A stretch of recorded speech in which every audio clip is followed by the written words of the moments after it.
कुछ पक्षियों को देखा है मैंने, जीवन भर घोंसला बनाते रहते हैं, यहां से डाली लेकर वहां से तिनका लेकर सदा इस कार्य में रहते हैं कि अपना घोंसला बना सके, और इस कार्य में इतना खो जाते हैं कि स्वयं के पंखों के अस्तित्व के विषय में भूल ही जाते हैं। भूल जाते हैं कि उनके पास एक विशाल आकाश भी है उड़ने के लिए। और फिर ये जीवन उस घोंसले की आहुति चढ़ जाता है।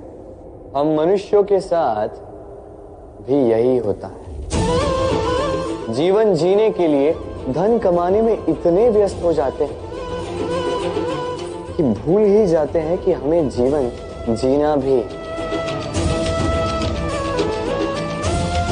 धन जीवन जीने के लिए होता है, जीवन धन कमाने के लिए नहीं। तो आप केवल घोंसला बनाते मत रहिए,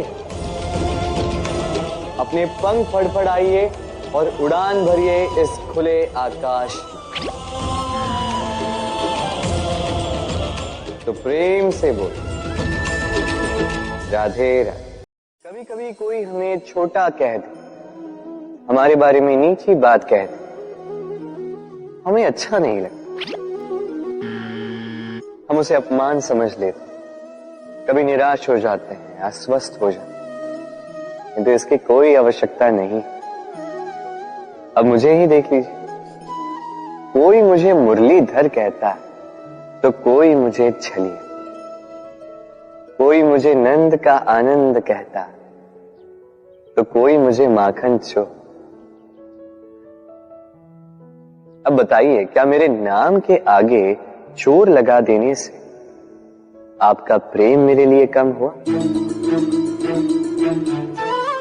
यही तो मैं समझाना चाहता।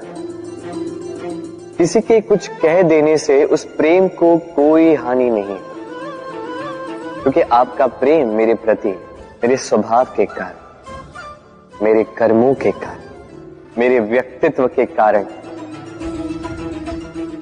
इसलिए स्मरण रखिए, जीवन में केवल कर्म पे ध्यान रखिए, ना कि उस नाम पे जो लोगों ने आपको दिया, क्योंकि ये कर्म यही महत्वपूर्ण है, व्यर्थ तो ये नाम है। जब से मनुष्य का जन्म हुआ है जान पहचान का। और आज के युग में तो व्यक्ति का मूल्यांकन ही इस बात से किया जाता है कि इसकी पहचान किससे है, इसकी पहचान कहां तक है। क्यों? आपके आसपास भी ऐसे कई लोग होंगे जो पहचान की बल पर आपका काम बना लेते हैं। ऐसे कई लोग होंगे जो पहचान से काम पा लेंगे, धन अर्जित कर लेंगे। किंतु आप तनिक सोचिए, क्या ये ठीक है? पहचान से मिला काम आपके साथ तब तक रहेगा जब तक आपके उनसे मधुर संबंध हों। संबंधों में खटास आई और काम निकल गया हाथ से। तो अब क्या किया जाए? इसका उत्तर है काम।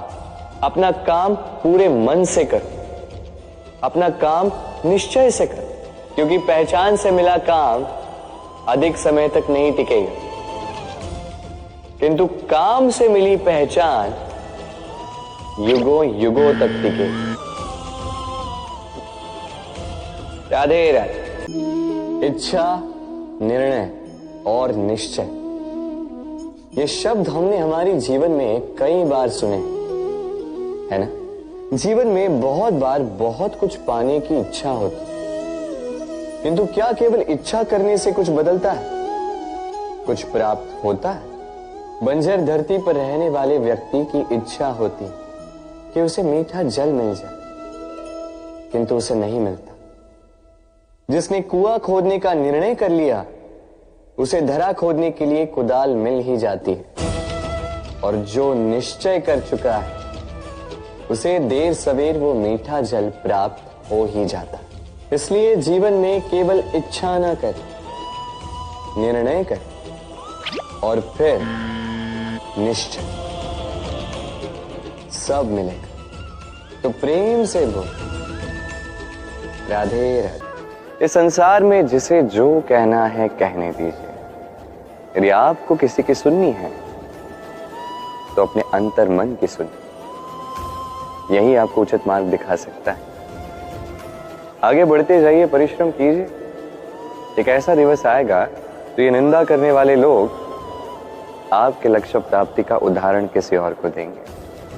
आइए और मेरे साथ प्रेम से कहिए, राधे राधे।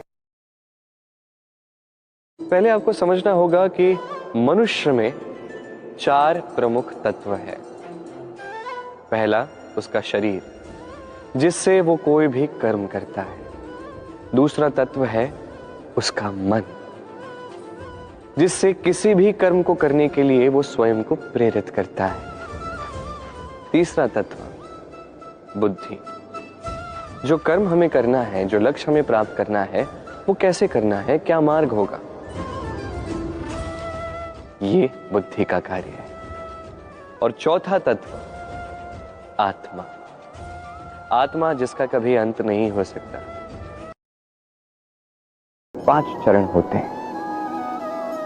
पहला चरण, किसी व्यक्ति से भेंट करना, उससे मिलना या उसे देखना। दूसरा चरण, वह व्यक्ति हमें अच्छा लगना। तीसरा चरण, हमारा ये चाहना कि ये व्यक्ति मेरा मित्र बने, मेरे जीवन में रहे। या हमें किसी से प्रेम हो जाना और हमारा ये सोचना, ये चाहना कि ये व्यक्ति आजीवन मेरे साथ रहे, मेरे जीवन में मेरा साथी बनकर। चौथा चरण पान। अब ये चरण कई सारे लोगों के लिए सरल होता है, बड़ी सरलता से वो अपने साथी को पा लेते हैं। कुछ लोगों के लिए यही चरण अत्यंत कठिन होता है, बड़ी कठिनाइयों से जूझकर वो अपने साथी को पाते हैं, किंतु पा ही लेते हैं। अब आता है 5वां, अंतिम और सबसे महत्वपूर्ण चरण, उस संबंध को निभाना। ये ऐसा कुछ है जो हर व्यक्ति को सीखना चाहिए। यदि व्यक्ति अपने जीवन में संबंध निभाना सीख जाए तो हर संबंध उसके जीवन को स्वर्ग बना देगा। आइए और मेरे साथ प्रेम से कहिए, राधे राधे। व्यक्ति किसी और वस्तु या भाव से परिचित हो ना हो, भय और भविष्य दोनों ही व्यक्ति के मन में सदैव रहते हैं, जिनका अस्तित्व व्यक्ति के अस्तित्व पे भारी रहता है। विचित्र है ना? वह वो है जिसे आप नहीं जानते, जो अनजान है, और इसी कारण आपको भय लगता है कि ना जाने क्या होगा। भविष्य वो है जो अब तक घटा ही नहीं, तो जो घटा ही नहीं उसके विषय में चिंता क्यों? आपके हाथ में है वर्तमान। वर्तमान के कर्म सत्य मन से कीजिए और सोचिए ये कि अपने कर्मों को और कितनी श्रेष्ठता से किया जा सकता है। इसलिए आप विश्वास कीजिए, यदि वर्तमान के कर्मों को आप सत्य मन से करोगे तो भय स्वयं ही निकल जाएगा और भविष्य का फल अवश्य ही मीठा होगा। इसलिए भय और भविष्य से डरना छोड़ दीजिए, इस वर्तमान को जी। संसार में आपको ऐसे कई लोग मिलेंगे जो आपको बताएंगे कि क्या करना है, किंतु उससे भी अधिक महत्वपूर्ण बात यह है कि क्या नहीं करना। आज मैं आपको ऐसी ही 3 बातें बताने वाला हूं जो आपको आपके जीवन में नहीं करनी है। पहली बात, आनंद में कभी वचन मत दो। आनंद आपके तर्क को हर लेता है और फिर आनंद में दिया गया ये वचन बाद में गले की फांस बन जाता है। दूसरी बात, कभी भी क्रोध में उत्तर मत दो। क्रोध आपके विवेक को खा जाता है, भविष्य दृष्टि को बाधित कर देता है और फिर कुछ क्षण के लिए आया ये क्रोध, इसमें दिया गया उत्तर बाद में जीवन भर के लिए प्रश्न बन जाता है। और तीसरी बात, कभी भी दुख में निर्णय मत लो। दुख आपके सोचने समझने की क्षमता को सीमित कर देता है और दुखी मन से लिए गए निर्णय सदा दुख ही देते हैं। सच कहा जाए तो वचन, उत्तर और निर्णय कभी भी जीवन में सोच विचार करके ही लेने या देने चाहिए। सोच विचार करके कार्य करोगे तो इस संसार में किसी भी समस्या का हल बूझना नहीं पड़ेगा। राधे राधे। आज मैं आपसे 3 प्रश्न पूछूंगा। तो पहला प्रश्न, ऐसा कौन है जिस पर लगातार प्रहार करने के पश्चात भी वो मुस्कुराए और आपको सुख दे? आपका उत्तर होगा धरती या वृक्ष। दूसरा प्रश्न, ऐसा कौन है जो बिना आपके कुछ कहे सब जान जाता, सब समझ जाता है और फिर निस्वार्थ भाव से आपकी सहायता करता है? अब आपका उत्तर होगा भाई या मित्र। और तीसरा प्रश्न, ऐसे कौन से भगवान हैं जो स्वयं विष का घूंट पीकर आपको जीवन का अमृत प्रदान करते हैं? अब आपका उत्तर होगा महादेव। यदि आपके उत्तर ये हैं, तो आपके उत्तर गलत है। इन सारे प्रश्नों का एक ही सही उत्तर है और वो है मां। स्तनपान करते समय आपने उन्हें कितनी लात मारी, किंतु फिर भी मुस्कुरा के वो आपको आशीष देती रही। आपके बिना कुछ कहे वो सब जान जाती और इस जीवन की कठिन परिस्थितियों के विष का घुट पीकर आपको सुख का अमृत देती। इस जीवन में आप कुछ भी कर लीजिए, अपनी मां का ऋण कभी चुका नहीं पाए। यदि कुछ कर सकते हैं तो जीवन के आनंद में, उद्भव में और धन्यवाद में अपनी मां को स्मरण रखें और मेरे साथ प्रेम से कहें राधे। सबसे अच्छा युद्ध वो जो कभी लड़ा ही न जाए, अर्थात समझौता, संधि हर आवश्यक परिस्थिति में शुभ होता है। अपने से शक्तिशाली से समझौता करने वाला विद्वान, अपने बराबरी वालों से समझौता करने वाला गुणवान और अपने से दुर्बल से हाथ मिलाने वाला दयावान। एक युद्ध आपको कई सारे शत्रु दे सकता है, किंतु एक समझौता आपको एक मित्र दे सकता है। इसलिए मुट्ठी तभी थामिए जब युद्ध को टालना असंभव हो जाए, अन्यथा हाथ बढ़ाकर मिलाइए, क्योंकि मिलने में सुख है, जलने में नहीं। राधे राधे। गिरने में कोई आपत्ति नहीं, बस गिरो तो उस बूंद की भांति जो इस संसार को नया जीवन देती, और उस उठने में भी कोई अच्छाई नहीं जिसमें किसी और के कांधों पर पाव रखकर उठा जाए। अपने अस्तित्व को खोने में कोई बुराई नहीं, और उस बीज की भांति जो एक नए वृक्ष को अस्तित्व में लाता है, परंतु उस अस्तित्व को बनाने का भी क्या लाभ जो किसी और के स्वप्न को बिखेर कर बने। क्रोध में कोई बुराई नहीं, यदि वो किसी दुष्ट को मार्ग पे ले आए, परंतु उस मौन, उस दया का क्या लाभ जो आपको दुर्बल बना। अर्थात अच्छा या बुरा कर्म नहीं होता, बस वो कब, किस स्थान पर और कैसे किया जाए, वो निर्णय अच्छा या बुरा होता। यदि सही समय पर करो तो वो गुण है, अन्यथा वो घुन जो भीतर तक आपको खाता जाए। राधे राधे। मनुष्य सदा सोचता है फल के विषय, कि मैं जो करने जा रहा हूं उसका फल क्या होगा, उसका परिणाम क्या होगा। पर इसकी चिंता क्यों?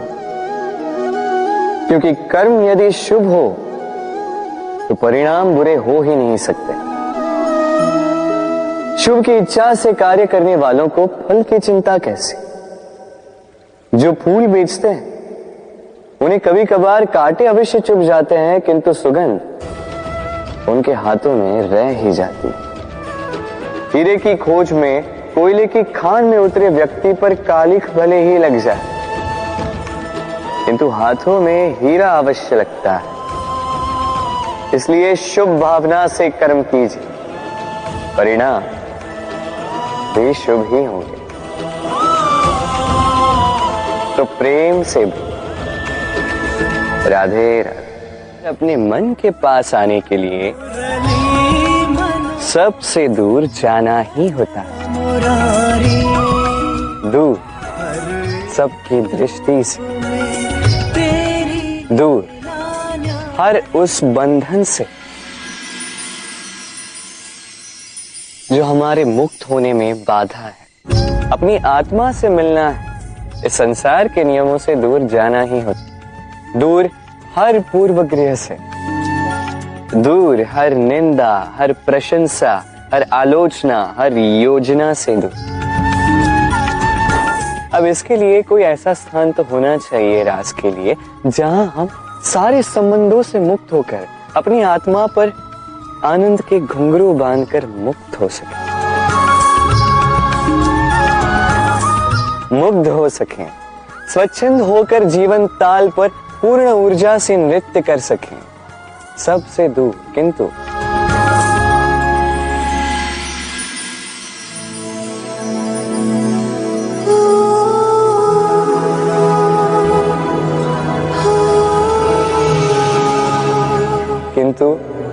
एक साथ, एक दूसरे के साथ।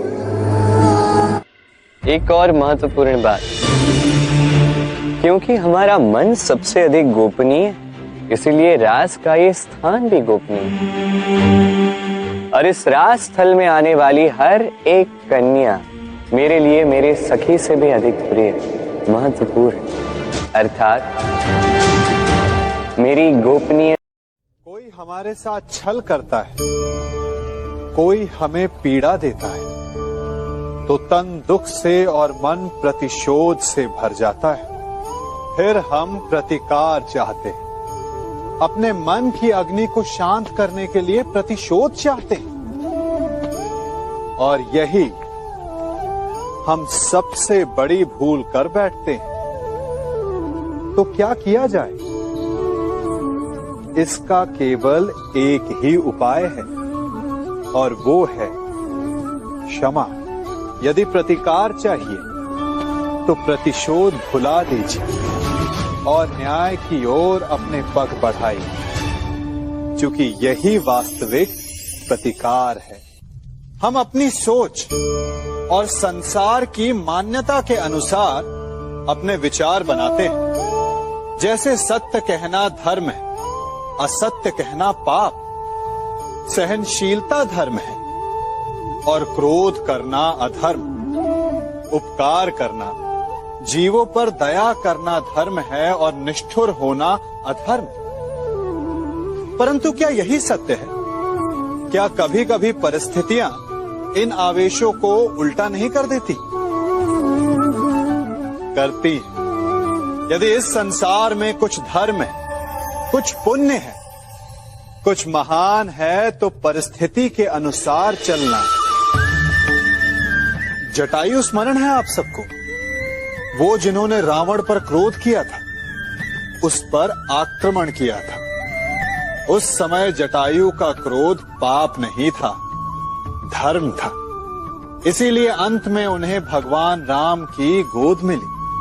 और कुछ ऐसे भी होते हैं जो धर्म को सहनशीलता समझकर हर अन्याय को सहते हैं और अंत में वो बाणों की शैया पाते हैं। यदि कोई पशु या व्यक्ति अकारण आक्रमण करके किसी निर्दोष के प्राण लेने की चेष्टा करे तो उसके रक्षा हेतु उसका वध कर देना पाप नहीं, समय की मांग है।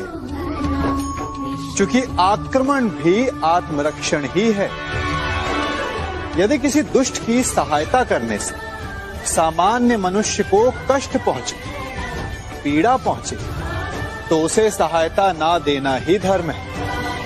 अकारण क्रोध अस्वीकार्य है, परंतु यदि क्रोध से कुछ शुभ हो, पाप बाहुभीत हो, तो क्रोध और दंड भी धर्म ही है। स्वीकारण, सत्य का स्वीकारण मनुष्य के लिए बहुत ही महत्वपूर्ण है। जब तक मनुष्य सत्य को स्वीकार नहीं करता, उसे असत्य से लड़ने की शक्ति प्राप्त नहीं होती। जब आप भोजन करते हैं तो क्या होता है? आपका पेट स्वीकारता है कि वो भर चुका है और आप भोजन करना बंद कर देते हैं। जब आपको निद्रा आती है तो क्या होता है? आपका मन स्वीकारता है कि आपका शरीर थक चुका है और उसे विश्राम की आवश्यकता है। उसी प्रकार जब आपको किसी व्यसन को रोकना हो तो आपको स्वीकारना पड़ता है कि बहुत हो चुका, चाहे वो लालच हो या मदिरापान।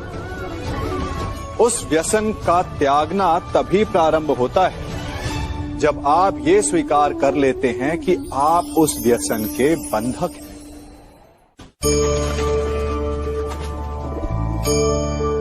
इन पक्षियों को देख रहे हैं आप? इनका उड़ना वायु में इतना संतुलन मुक्त कर देता है ना? इन्हें उड़ते देख आपके मन में भी इच्छा होती होगी कि इन्हीं की भांति आप भी स्वतंत्रता से उड़ पाएं। ईर्ष्या होती है ना जब आप इन्हें खुले आकाश में ऐसे विचरण करते देखते हैं। पर कभी सोचा है इस उड़ान को, इस स्वतंत्रता को पाने के लिए कितना परिश्रम, कितना अभ्यास किया होगा इन्होंने? आकाश में उड़ने से पूर्व धरती पर कितना गहन परिश्रम किया होगा इन्होंने। इनके माता पिता ने पहली बार जब इन्हें पंख फड़फड़ाने को उकसाया होगा तो कितनी बार घिरे होंगे। पहली बार वायु में उड़ते समय कितना भय लगा होगा इन्हें। अपनी पहली उड़ान के पश्चात धरती पर उतरते समय गिरकर कितनी चोट खाई होगी। इस उड़ान का, इस स्वतंत्रता का ये मूल है। यदि आप ये दे सकते हैं तो अवश्य आप भी इस स्वतंत्रता को पा सकते हैं। इन पक्षियों की भांति ही अपने चारों ओर जब भी आप किसी सफल मनुष्य को देखें तो उससे ईर्ष्या ना करें, उसके परिश्रम और पीड़ा को समझने का प्रयास करें जो उसने यहां तक पहुंचने में पाई है। प्रेरणा लें, प्रयास करें और स्वयं भी सफल हो जाएं। हमारे जीवन का मूल आधार है करुणा। करुणा क्या है? करुणा दया नहीं, करुणा वो भाव है जिससे हम दूसरे की समस्या को समझते हैं।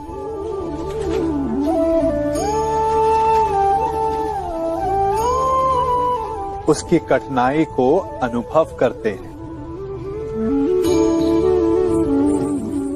इस संसार में सारे संघर्षों का मूल है एक दूसरे की परिस्थिति को ना समझना, और इस समस्या का हल है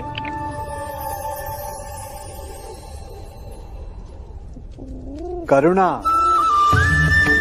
करुणा किसी पशु पक्षी के प्रति हो या किसी मनुष्य के प्रति, ये आपके जीवन में कलेश और संघर्ष जैसी भावनाओं को दूर रखती है।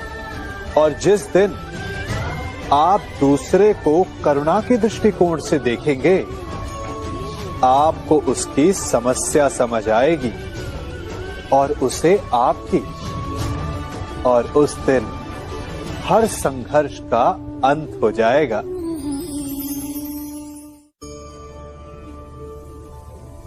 कभी सोचा है हमारा जीवन भी उस रेत की घड़ी की भांति है। जो रेत नीचे गिर चुकी है वो हमारा अतीत है, जो अब भी ऊपर है वो हमारा आने वाला भविष्य है, और वर्तमान ये संकुचित स्थल है जहां से धीरे धीरे करके रेत गिर रही है। अर्थात हमारे पास जीने के